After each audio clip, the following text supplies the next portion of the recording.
तो आज हम सीखेंगे सर्कुलेशन इन ह्यूमन बॉडी। तो सर्कुलेशन इन ह्यूमन बॉडी के लिए हम लोग पहले एक हार्ट का डायग्राम बना लेते हैं। इसको हम लोग इमेजिन कर लेते हैं कि ये एक हार्ट है। तो फिर सबसे पहले हार्ट में 4 चैम्बर्स होते हैं, right auricle, left auricle, right ventricle, left ventricle.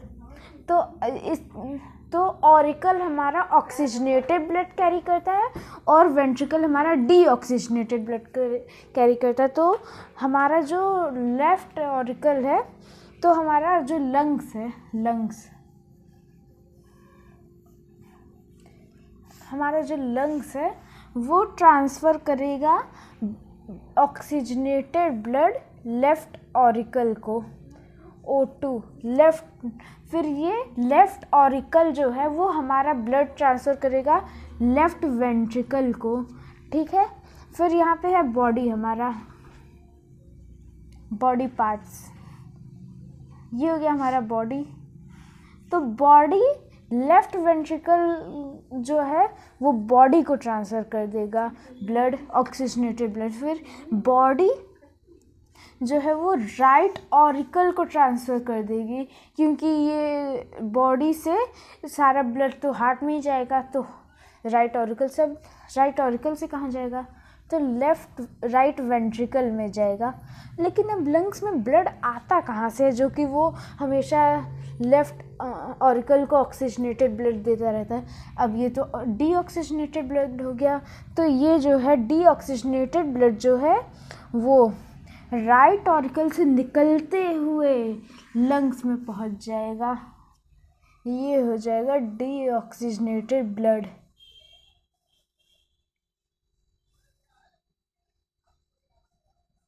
Deoxygenated blood, ये हो गया हमारा डीऑक्सीजनेटेड ब्लड। तो ये लंग्स में चला गया। अब वो लंग्स इस डीऑक्सीजनेटेड ब्लड को प्यूरिफाई करेगा।